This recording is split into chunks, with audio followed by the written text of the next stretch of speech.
This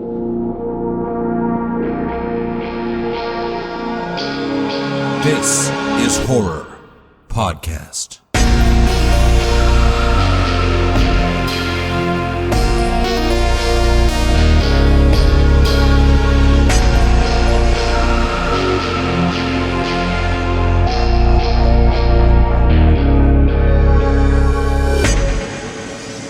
Welcome to This is Horror, a podcast for readers, writers, and creators. I'm Michael David Wilson, and every episode I chat with the world's best writers about writing, life lessons, creativity, and much more. Today is the second part of my conversation with Kylie Lee Baker, in which we talk about her brand new novel, Japanese Gothic. As well as Japanese Gothic, Kylie is the author of The Keeper of Night, The Scarlet Alchemist, and Bat Eater and Other Names for Cora. As those of you who have already listened to part 1 will know, this is a fantastic conversation with Kylie. She is very generous with both her time and knowledge. And of course, if you haven't listened to the first part, you can listen in any order. So, before I get Kylie back on the show, a quick advert break. It was as if the video had unzipped my skin, slunk inside my tapered flesh, and become one with me.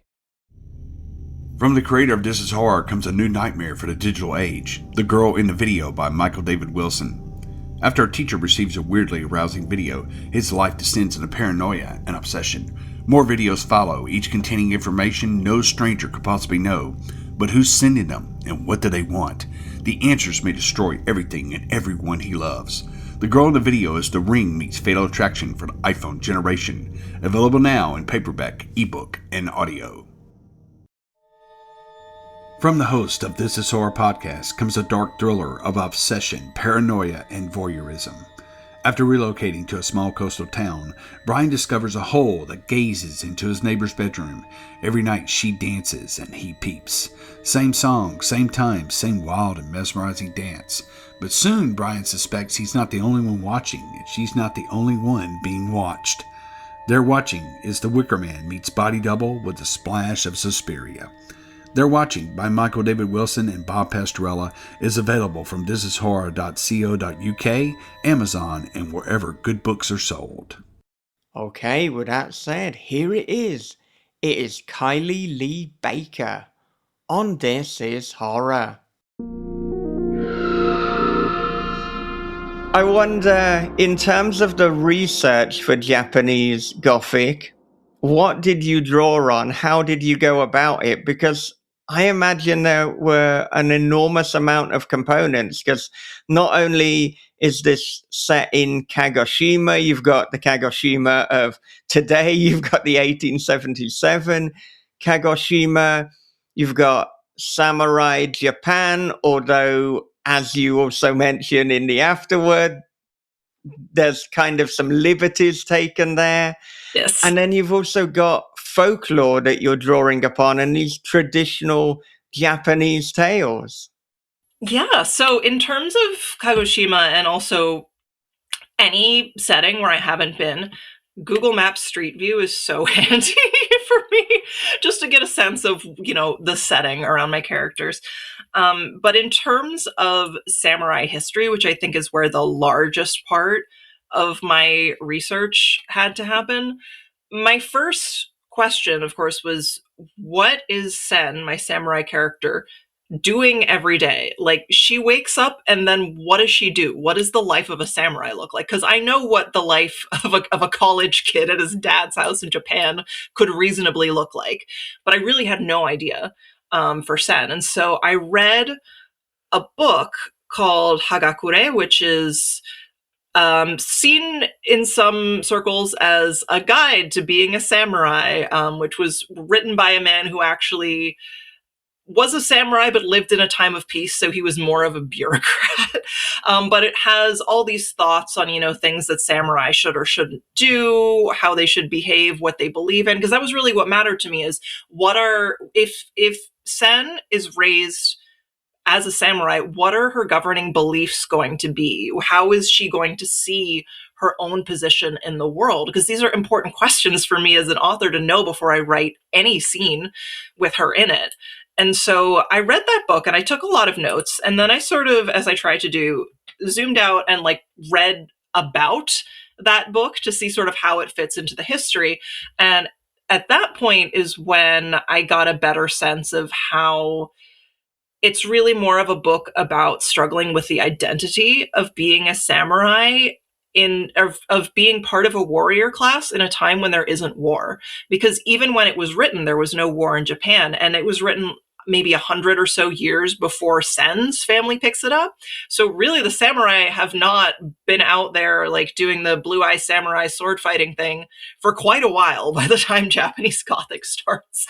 But then I thought that was such an interesting way to approach it, because really I'm more interested in speaking about the dynamics of one family than I am about speaking to what the samurai at large were like. And I think it felt much more personal that way, that this is sort of a world that Sen's father desires and has created because he believes in the glory of the samurai, as opposed to, this is what all samurai believed.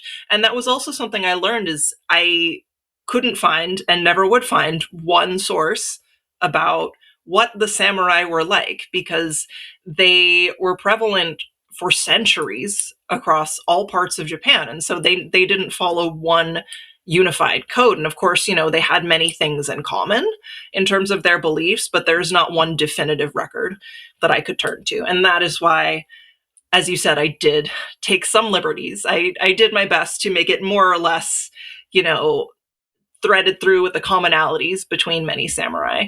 But it is a bit asynchronous in the sense that people were not, as far as we know, behaving the way Sen's family did in 1877. They were probably not going out and killing people with their katanas. In fact, that would have been very illegal at the time. Yeah, and I love there's a scene as well where Sen is in the modern day world and she wants to take her katana Yes. with her. Of course she does. Yeah.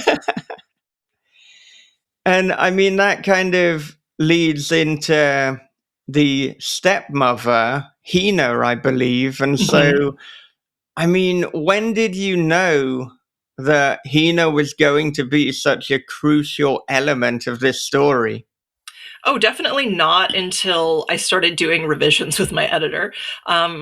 Without giving too much away, I think my original idea for Hina was just that I wanted someone who Lee could, one, talk about Japanese culture with, because his father really doesn't know as much as he thinks he does, and two, to have someone who cares about him and who he cares about in the real life, some sort of mother figure when his mother isn't there. And for a while, that was really all that she was. And then as I was doing revisions with my editor, she saw more opportunities to connect things across the timelines, in which case I also gave Sen a similar character in her world, which had not originally been there.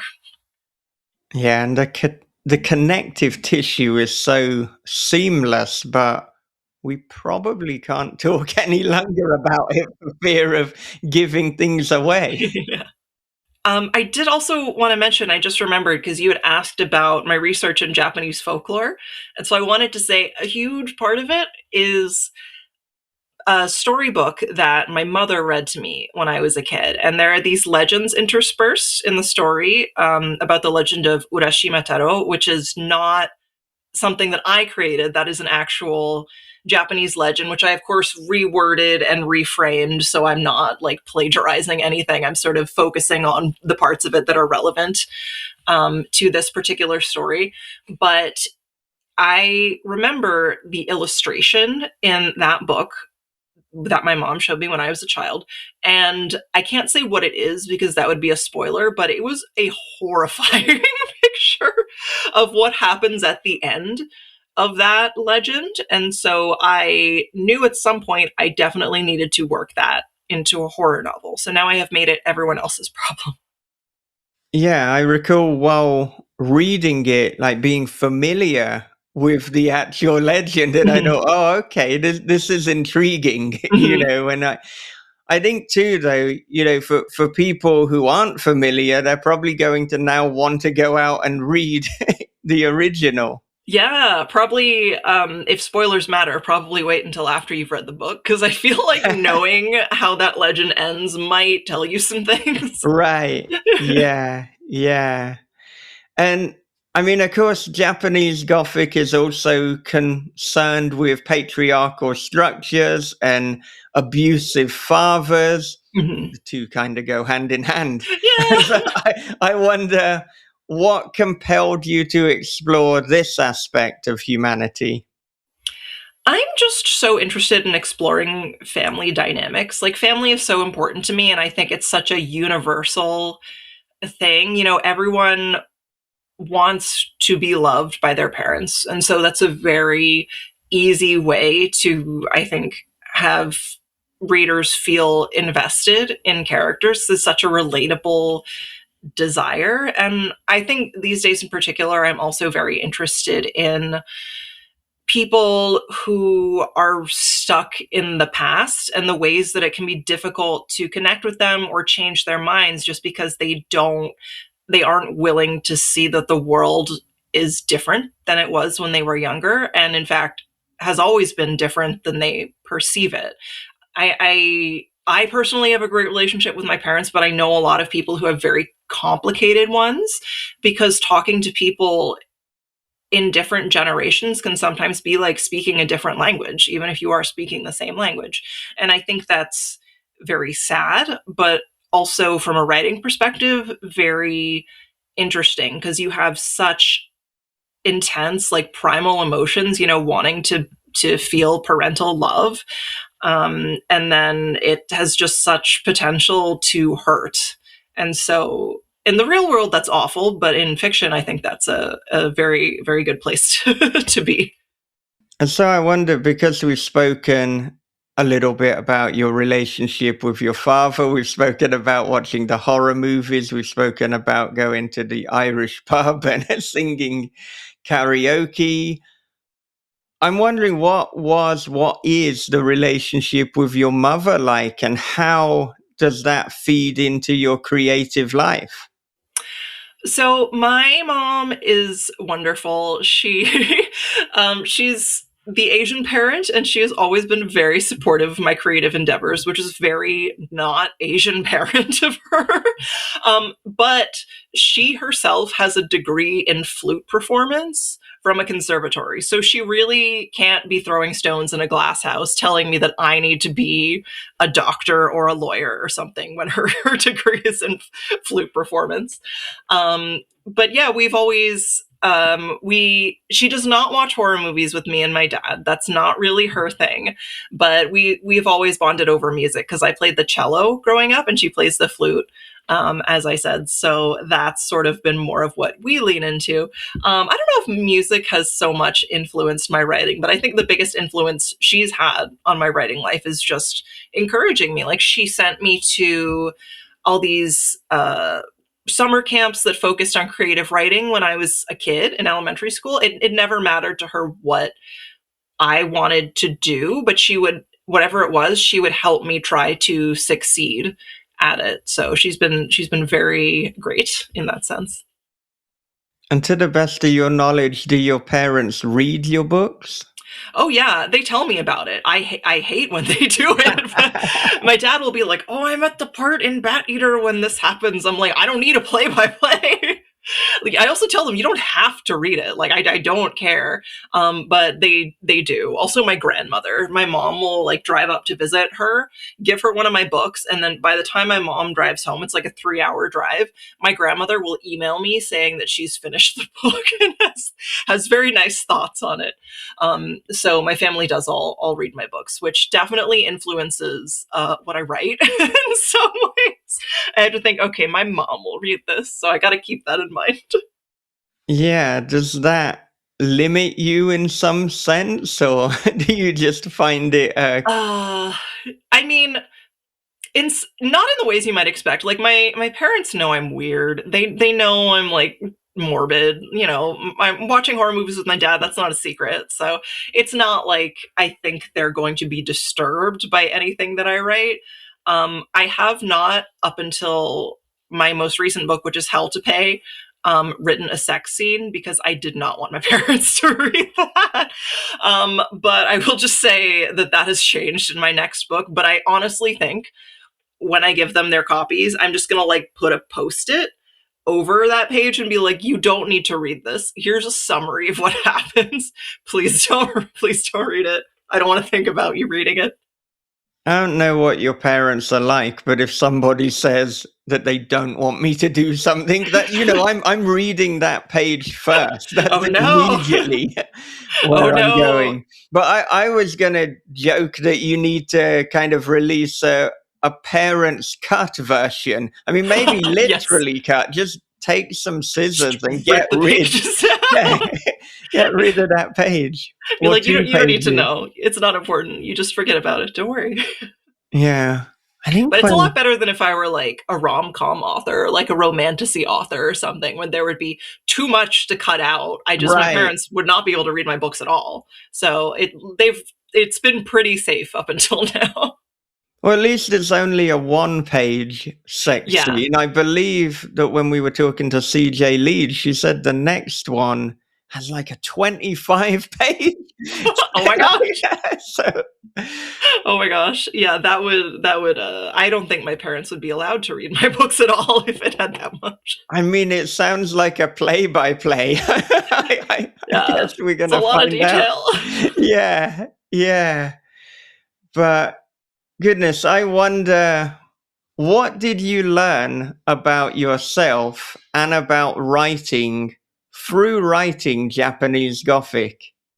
Well, one interesting thing I learned, I don't know if this is exactly what you meant by what I learned about myself, but I actually didn't know until I started researching this book that the samurai clan that Sen belongs to, which I chose purely based on geography of where the Satsuma Rebellion would have taken place, is the samurai clan that would have helped colonize the island of Okinawa, which is where my grandmother's family is from. I'm a quarter Okinawan Japanese, and Okinawa was annexed by Japan. So that samurai clan probably would have colonized my ancestors, which was weird to think about in hindsight. I mean, obviously we're quite a few generations out of that, so I didn't have super strong personal feelings where it was like, no, we must change this to a different samurai clan. But that was interesting. And I suppose it was also interesting to think about what writing a samurai book meant for me as an Okinawan Japanese American person, just because I think, when a lot of people think about Japan, what they think about is samurai. And I know that. And I know that in some ways I do feed into the perhaps stereotypical overconsumed image of, samurai are such cool warriors. Doesn't that girl look cool with a katana? She's so strong and badass. Like I'm aware. I think it's kind of inevitable when you write about samurai in that sense. Whereas in reality, at least for my family, it really wasn't that cool. It was quite the opposite, in fact. And maybe that's why I sort of, as someone else said, that my portrayal of samurai in this book reads quite critical. They didn't mean it as a criticism, and I think that's they're correct in saying that. It is kind of a critical way of portraying the samurai. If you take Seton's family as the samurai overall, which isn't my intention, and I think I do make that clear, though I do understand what that person meant. So I suppose writing this book definitely made me think about my own identity and my own family history. Right, and as I mentioned previously, you do have a very serious note at the end about your Okinawan heritage and your complicated feelings towards it, to put it mildly. And I mean, I wondered, is that something that you might explore in a future novel?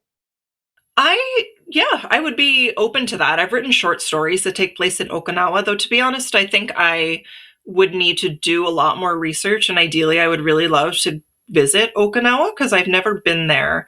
So in some ways it would feel very inauthentic to me to try to write from that perspective when I don't have a lot of personal experience in it, because my grandmother, who is my only living Japanese relative, she grew up in Hawaii, raised by Japanese American parents, and her experience is much more Japanese than it is Okinawan, even though she's 100% Okinawan. And that's because Japan outlawed a lot of traditional Okinawan practices. That's why the language is dying. That's why a lot of things like they had special hand tattoos for women, which were outlawed when Japan annexed Okinawa. So my grandmother then grew up thinking, oh, you can't have tattoos. That's what the Yakuza has, like that, which is a very Japanese, not Okinawan way of thinking.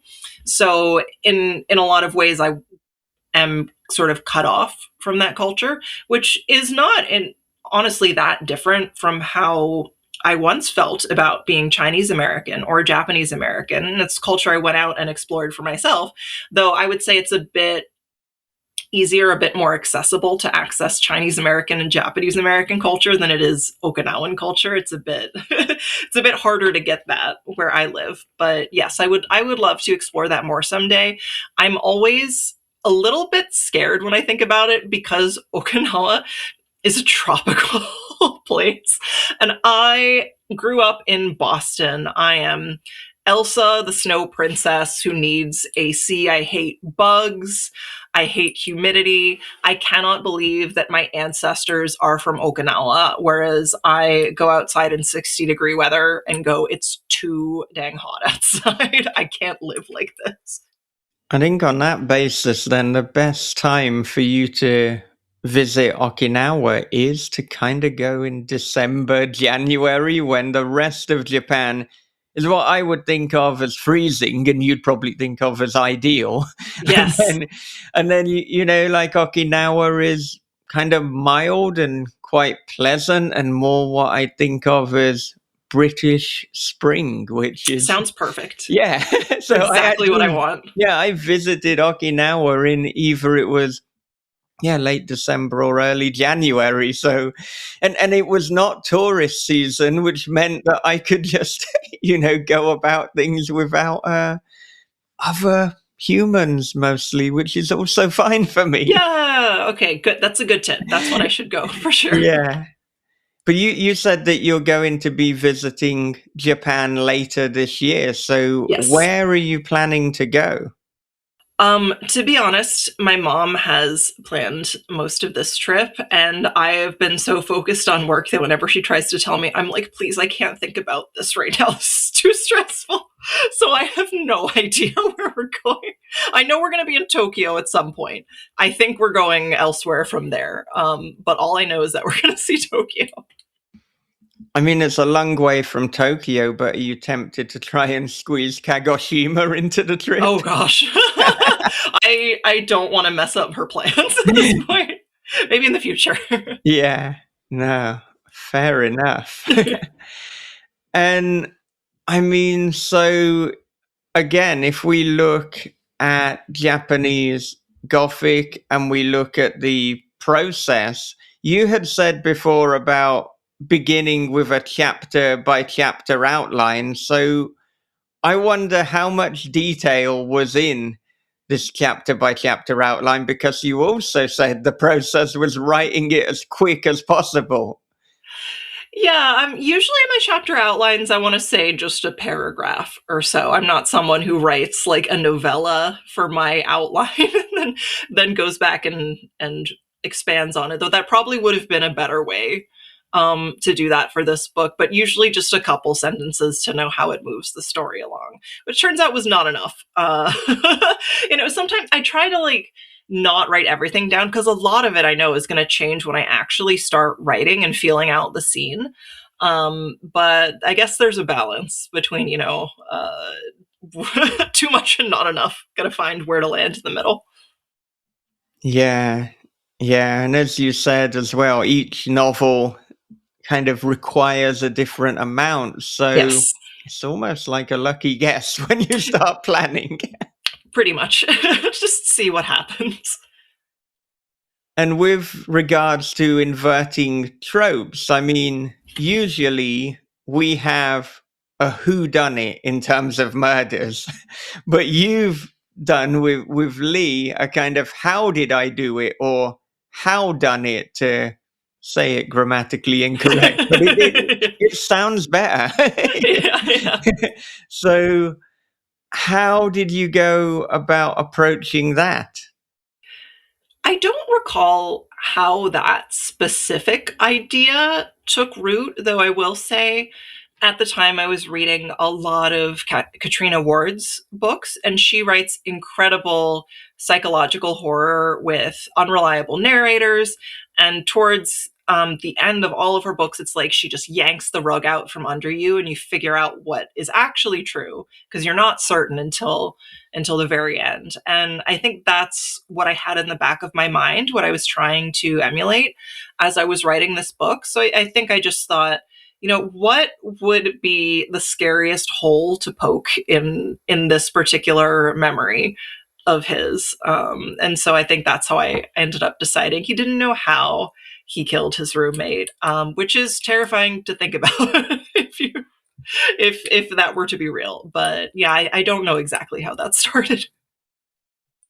Yeah, I mean, you're also playing with kind of the horror of mental illness, the horror of just unreliability of memory. And even when, years pass between you doing something, hopefully for people listening, not as extreme as actually killing a person, but, just even general, more mundane day-to-day things, like whether it actually happened, how you remember it is something that, with time, unless there's video, which can also be manipulated.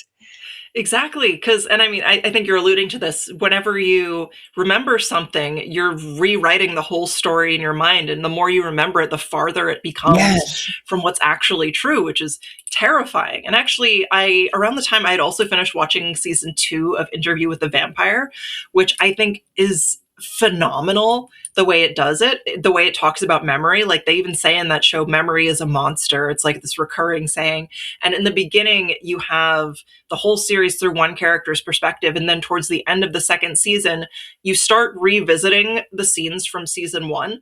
And now they're just slightly different now that the character is sort of confronting that he was a little bit biased in the way that he was trying to tell the story. And those like subtle differences in those scenes just change everything about the story. And that's so satisfying to me as a viewer, as a reader when that happens. So that's something I really am trying to go for more in my own writing these days. Oh, well, that's great to hear then. And I'll be looking forward to how that might happen in Hell to Pay as well. Oh gosh, hopefully I can keep it going. I feel like there's only so many ways you can be like, I forgot. I was so traumatized. I didn't remember what happened. I feel like you can't do that in every single book.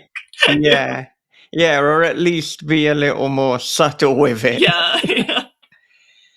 Now, when you call a book Japanese Gothic, it comes with certain weighty expectations. Now, expectations that I would say you wonderfully met. Oh, thank you.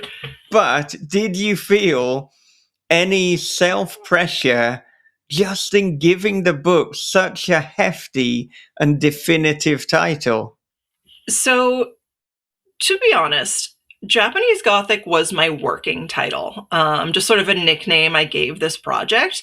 And the only thought I put into calling it that was, well, I've read Mexican Gothic, and that's great. That's a spooky haunted house in Mexico that's kind of horror, but also literary. And that's what I want this to be. So I'll just call this Japanese Gothic. And then I actually titled it, when I sent it to my editor, The House of Sword Ferns. And then they didn't like that title. And so they went through all these lists of titles. And then I mentioned Japanese Gothic, and they were like, actually, that's good. Can we just use that? And I was like, you like that? That was just my working title. I didn't think about it at all. What do you mean you like it? And they were like, no, we like it. And I was like, okay, I trust you on this. So I definitely did not have huge lofty intentions when I picked that title. Put zero thought into it whatsoever. But, as the story developed, I do think it fits pretty well, because, when you talk about Gothic literature, I mean, I know traditionally we think about Western European or American, these crumbling mansions and whatnot. Though, what makes those types of stories scary, I feel like, is not the specifics of the architecture, that is culturally specific to Western Europe. I think it's just this ambiance of dread and fear, and this feeling of having lost this home that, I think the haunted house is such an incredible symbol of, just feeling so unmoored from your home. And I think that can be achieved in a house in any country, in any culture, with any kind of architecture. So I think the story sort of grew into the title in some ways. I think as well, hopefully you'll find that because it almost sounds like a genre category, you might get organic traffic through people searching for, like, oh, I'd love to read a Japanese Gothic novel. Here's hoping. There's a novel called Japanese Gothic. Certainly is great for that search engine optimization, huh? If you're like Gothic novels, and then you find Yeah. And I mean, talking about great titles, like, I love the in-your-face nature of Hell to Pay.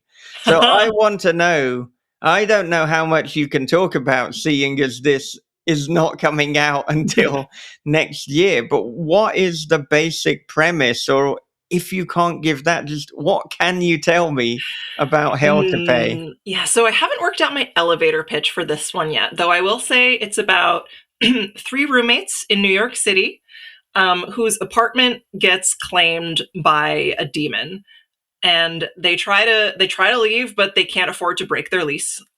So they have to just sort of stay there and deal with it. One of the roommates works at a publisher, and she has multiple reflections that whisper to her she should do terrible things. One of them is a line cook who has a shadow man friend who also encourages him to do terrible things. And one of them is a former surgeon who keeps finding disembodied hands and fingers everywhere, and just has to deal with that. So it is a very weird book.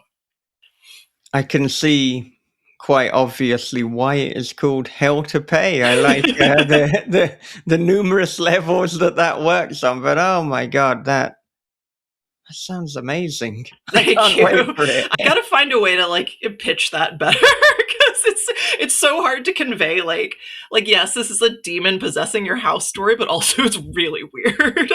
Yeah, but I think, really weird. That's the kind of flavoring that makes novels these days so special. I think so too. Yeah. Yeah, we don't want something generic. We don't want something that just follows the archetypes and the tropes and the same kind of wearily trodden path. So I'm... For sure. There's so many, and I'm not talking about myself here, there's so many new and interesting writers in the horror genre that I think are doing such new and incredible things. Well, who are some of your favorites that you've recently discovered? gosh. Okay, so my favorite, I mean, this is not going to, these are all like very big names. This is not going to be an under the radar or anything, but Paul Tremblay's horror movie where he has a script, like a movie script inside it.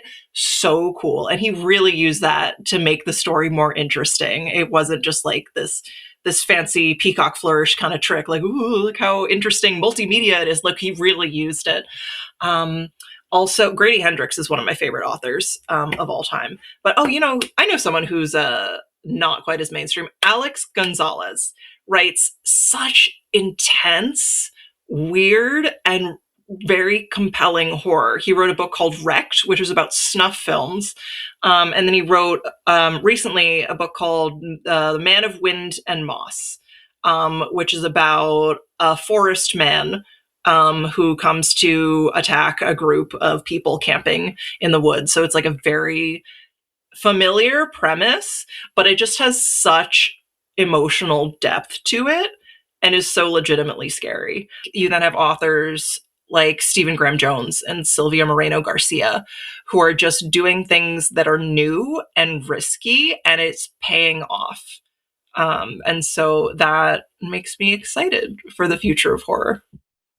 Oh, yeah. I mean, there's an enormous amount of reasons to be excited, and you have listed a few of them. Yeah. And in terms of Grady Hendrix, am I right in thinking that he blurbed Japanese Gothic? He either blurbed Japanese Gothic or Bat Eater. I don't recall which one. He's definitely blurbed one of them. I should know this. You want to know something funny? Is he's actually the uncle of one of my childhood friends, which I didn't find out until a few years ago. It's this guy who I've known literally since kindergarten. And he's always mentioned his famous author uncle, but then he didn't actually mention his name until one day when he casually mentioned the Southern Book Club's Guide to Vampire Slaying. And I was like, wait. Your uncle that you've talked about all this time is Grady Hendrix? And he was like, yeah, he is. And then all these lights went off in my brain because, like, I know his mother because we went to kindergarten together and his mother's last name is Hendrix. And I was like, oh my God, you know Grady Hendrix. And then he put me in a text group chat with him and Grady Hendrix. And he's very nice. He's an incredibly nice guy. So that was one of the most exciting moments of my life. So is that the first time that you interacted with Grady Hendrix, just being put into a chat? So we were actually, me and Grady Hendrix and some other authors were on this virtual panel together, purely by chance. I did not engineer this to make this happen. And then my friend, his nephew, was also just watching it. And then I just saw this notification that had John, my friend, and then an unknown number. And it was just, I'm watching now. You guys are doing great. And I texted him separately and I was like, John, is the other person in this group chat Grady Hendrix? And he said, yes. So that was an exciting moment. Wow. Just so surreal Yeah. to have that happen to you. Yeah. It's great. I love it. Well, I'm wondering, what is it that frightens you? So I don't have normal people fears. I think I was just too exposed to horror as a child. So, things like, serial killers and ghosts and everything. I mean, obviously, I don't want to be in a situation with a serial killer. That doesn't sound desirable to me at all, but I'm not like losing sleep over it. The one thing that gets me is spiders, which is hilarious because even if it's very small spiders, it's like I'll go sleep over in a murder house, but I still need someone else to squish a spider for me. So yeah, that's my kryptonite is tiny little insects that can do me no harm. Yeah, so maybe that could be an issue visiting Okinawa to go back to that. Yeah. Oh gosh, yeah. Everywhere it gets hot and humid, the bugs are so big. I know. That's honestly a big reason why I've never been to Australia. Like, that's Right. legitimately kind of a big deal breaker for me. I mean, Australia, everything wants to kill you, including the weather. That's kind of... You see, I feel like if I lived in Australia, being afraid of spiders would be justified because they could actually harm me. None of the spiders in Boston could ever harm me. I'm just a wimp. Well, what is something that you believe that many other people do not? In terms of like spooky stuff, or We're just in taking general? this as broadly as you want to. Something I believe that other people do not. Can you give me an example? I'm struggling to think of I something. mean, so as you said, it could be spooky. It could be in terms of philosophies. It could be in terms of ways to live one's life. Okay, I'm trying to think about what I can say that's gonna offend the smallest group of people. Not to say that I have like super edgy hot takes, but anything I say that like confidently, I want to be careful about how I say it. Okay, this is a very specific to the publishing industry kind of take. But I see a lot of authors saying almost like a badge of honor, like, I write all day. I spend so much time writing.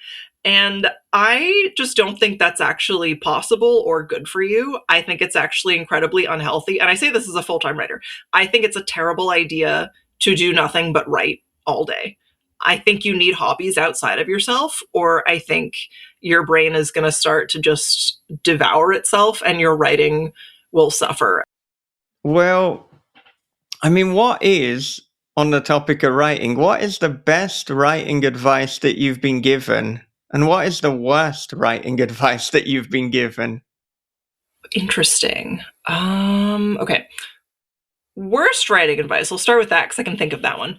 When I was in college, we were in my creative writing classes. We were reading some of the, fiction 101 types of books. And one thing that they talked about was not writing characters who are too much like you because you don't want it to become a self-insert character, which I understand on some level and I agree with on some level.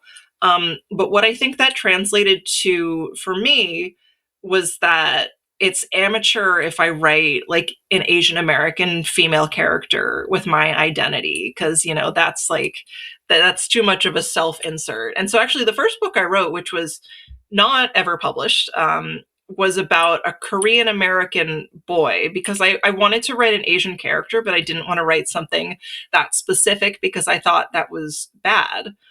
And then, I got more involved in the writing community and was like, no, actually, it's a good thing to write from your own experiences, though I do think you should still be careful not to make it too much of a self-insert. But I think writing about, your heritage is only ever a good thing.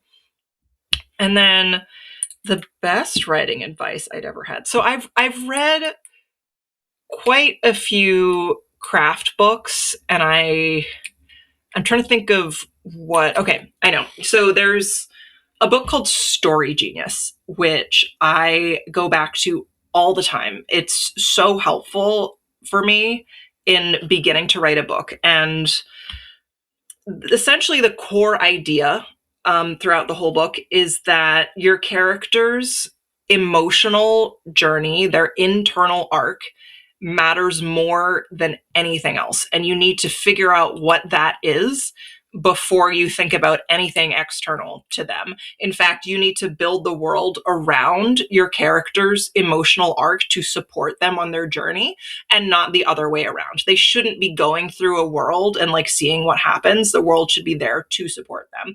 And I think a lot of authors do this intuitively. And I think on some level I did, though once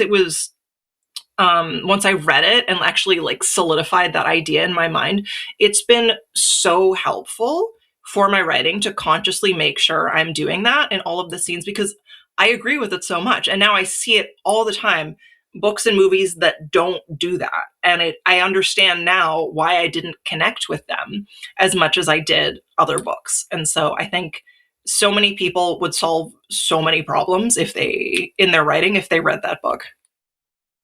So after you'd read the book, did it dramatically change how you were planning your novels? Um, Yeah, I mean, I think because I've tried out a few different planning methods over the years, so I have that whole template saved now, and that's definitely where I start.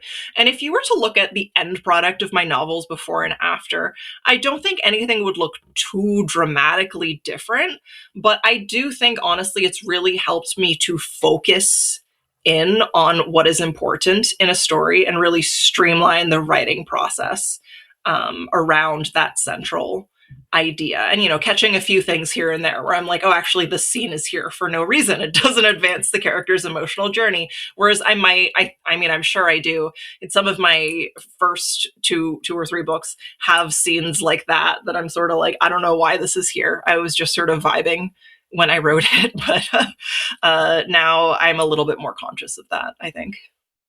Now, you said a question ago that it's not a good idea for writers to spend all their day writing, or at least it's not the healthiest thing to do, let's say that. And you also said that there comes a point where you get diminishing returns from your writing. Mm-hmm. So on that basis, I mean, we've spoken about writing routine, but what does a typical day look like for you? Or if that's too difficult, then what does a typical week look like for you? No, that's not too difficult. I'm a creature of habit. I'm very, very structured. So usually, like, I'm at my desk writing at maybe 8 o'clock at the latest. I try to get there at like 7:30, and then I write until like 11:30, 12 or so, doing my like most difficult creative work of the day, which is usually drafting. Or if I don't have anything to draft at the moment, maybe like developmental editing or something like that. And then at that point is when I either go for a run or go to my group strength class. Because that's the only time I can bring myself to exercise after I've done the most important work of the day. I'm like, okay, I get to go outside now and see the sunshine. Then I come back and have a shower, and then I do emails and the work that I need slightly less of my brain on for. And then I'll do things I can turn my brain down another notch for, like reading or looking at, cover sketches and being like, looks great, thumbs up, please. Yeah, go with that. And then I'll eat dinner and watch a horror movie or something else terrible. That's usually what I'm up to. I mean, it sounds a pretty nice day, to be honest. Oh no, it's like, it's great. Yeah. I'm very lucky to be able to do that, because God knows I would not have time to write and run if I were still working in the archives from 9 to 5. I would just perish upon arriving home at the end of the day. So when you were working in the archives, when were you getting the opportunity to write? So whenever I could. I mean, I was not working full time in the archives. I was working 2 to 3 days a week. So I still had a few days where I could write, though there were also times when those other days were taken up by my other job. I was working at a public library while I was working in the archives, or I was doing an internship at a different archive. There was at one point where I was doing like 2 jobs, an internship and full-time grad school. But I never really had, ever since I left Korea, a 9 to 5 schedule. It was always like an afternoon shift here and a morning shift here. So there would be some parts during the day where I could fit it in, where I had to fit it in if I wanted it to happen at all. That and weekends, because I sometimes had to work one weekend day at the library, but not often. So that was when it had to happen. Whereas now I try, if at all possible, to take my weekends off, which is lovely. And of course, another element of the business of writing, which a lot of writers understandably aren't too keen on, is the marketing and the publicity and Yes. the just getting the word out about the book. So, I mean, what are your non-negotiables? What are the things that you have to do to ensure that you're kind of signal boosting your own work? And then what are perhaps some of the best things that you've done? Oh gosh, I mean, I don't know what I have to do. I mean, what I try to do is post major updates on Instagram. That's really the only social media platform I have anymore. So things like, cover reveals, if I get any special type of recognition award. I try to intersperse it with pictures of myself in my normal life so people remember I'm a human, and not just someone who's really bad at making graphics on Canva. I have a newsletter that I send out once a week. Sorry, not once a week. Oh God, I would die. Once a month, which is sort of a roundup of updates and also, things going on in my personal life. And then the other main thing I do is just try to do interview and event requests that come through my publicist that they think are good opportunities that would be a good use of my time. I've kind of given up on doing things like TikTok. I had a whole stage where I was trying to make that work, but it's just not something I enjoy. And honestly, I've found, my horror novels have performed very well. I've seen a lot more success and reaching a lot more people with my adult horror compared to my young adult books, where with my young adult books, I was doing a lot more marketing on my own. I was making a lot more TikToks and thinking a lot more about social media. And just for me, I think that was never the path to success. It was never that. For some people, it could be. It's what makes their books popular. But for me, it really wasn't. And so it's not something I am trying to put as much time into anymore. I'm just trying to do things like this that I think are fun because I love yapping about horror. Oh my gosh. So I just do things that I feel like add to my energy and that my publicist says I probably should try to make time for. Yeah, I mean, TikTok in particular is possibly the most volatile platform that exists, and it is almost just throwing things into the mix and seeing what sticks. But the real difficulty is for anything to stick, you have to throw a lot in. Whereas, Instagram, which you mentioned, I feel it's just more steady and it's more predictable and it's more reassuring. So yeah, I think of Instagram more as for reaching mostly people who already follow me and want updates, whereas I think TikTok was better for finding new people when your TikToks do well, which mine did not often do.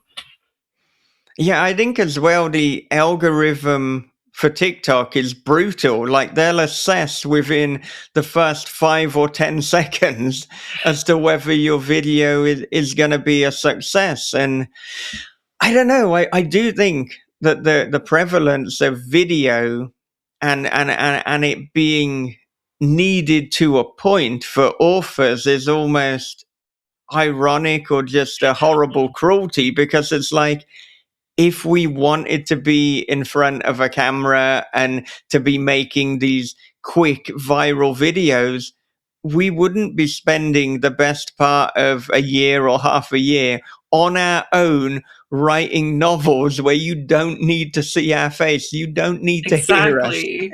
I think John Green said in one of his interviews that people write novels so they can tell you a story without looking you in the eye. Yeah.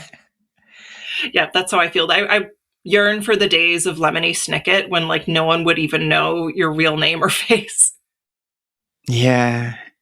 Yeah. Things are changing, but there's a hope that, things become cyclical, and perhaps we will go back to that. I mean, don't especially want to get into it too much, but particularly with this prevalence of deep fake and AI videos, and because now there is almost an unreliability as to what is and isn't true. Maybe people will just trust text more because we can no longer trust video.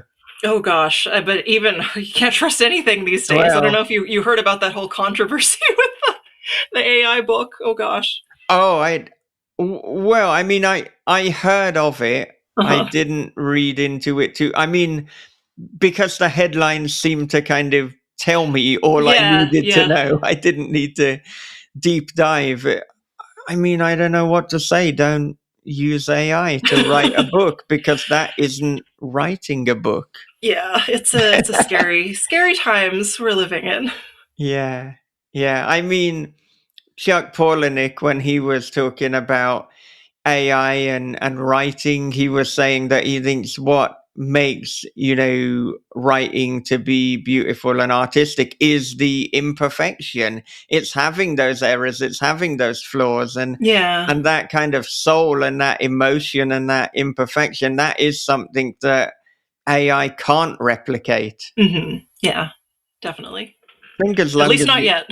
yeah, but I think as long as you're writing original, weird stories, then that you're gonna get by, and you So I just got to certainly. keep getting weirder and weirder. Yeah, that's it. That's it. I can do that. It sounds like you're doing that as the highest compliment. I'm trying. Yeah.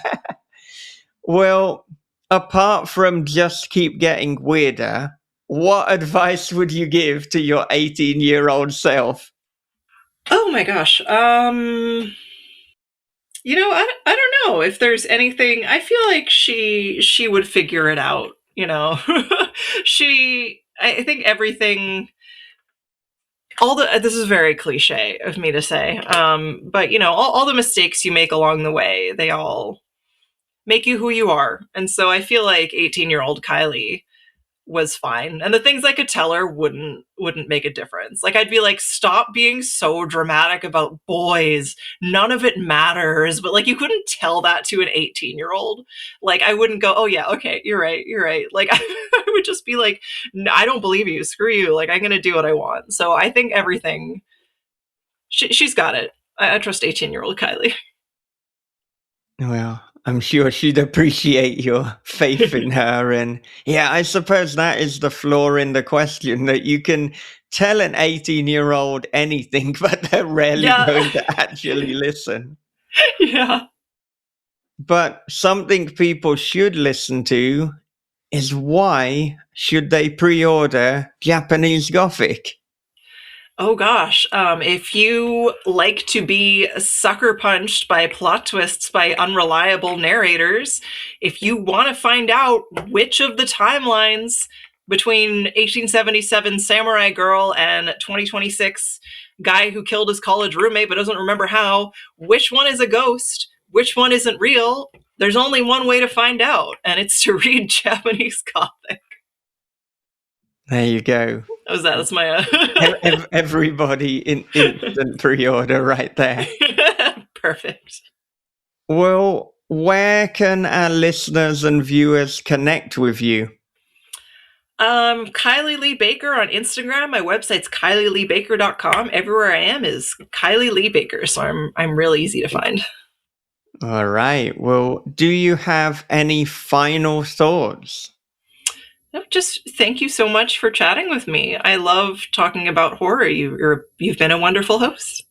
Yeah, thank you very much. This has been an absolute pleasure. Yeah, for me too.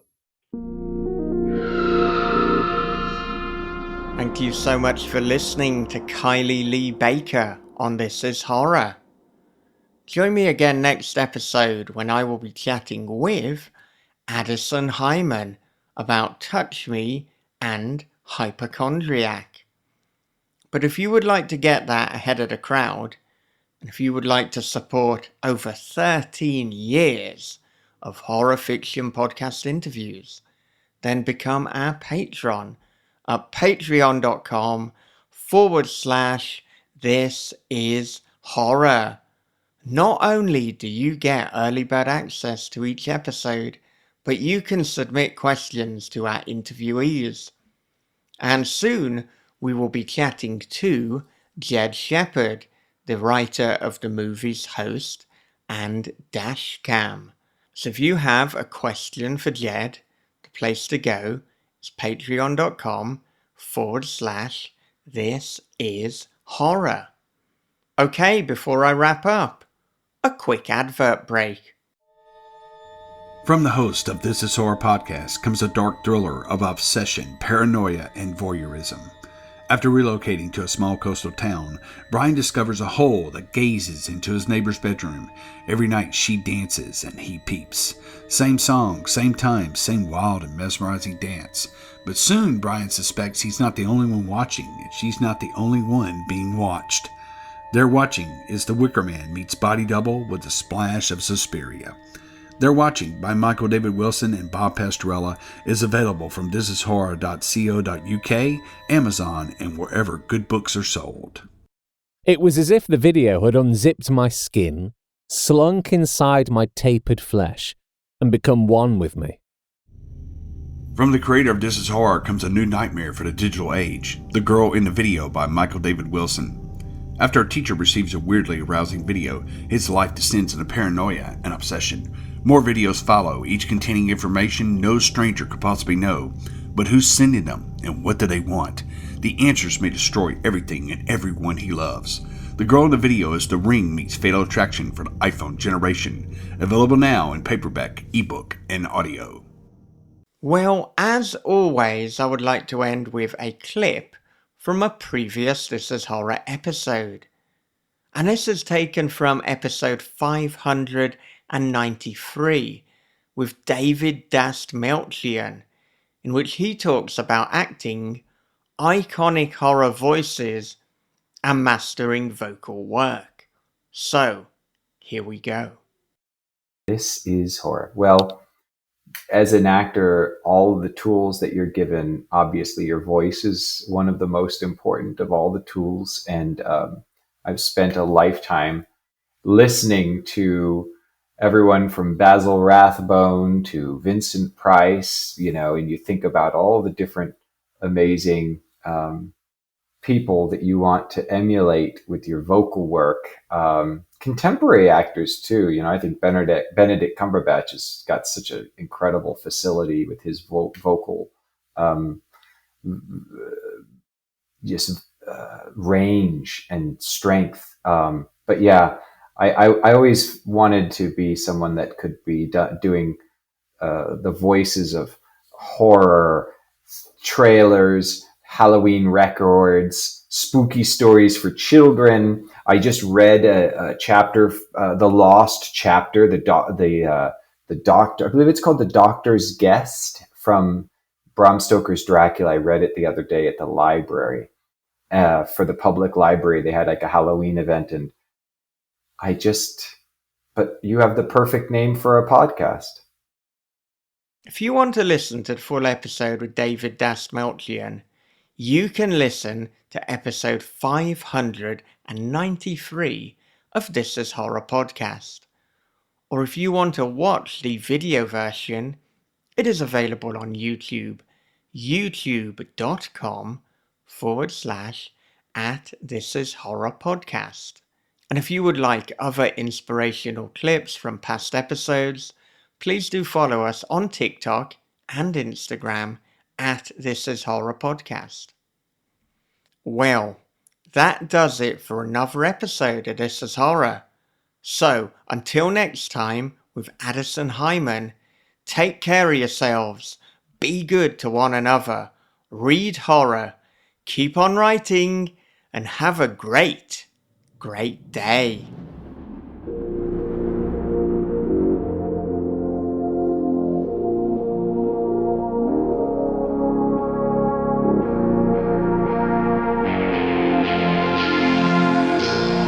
This is Horror Podcast.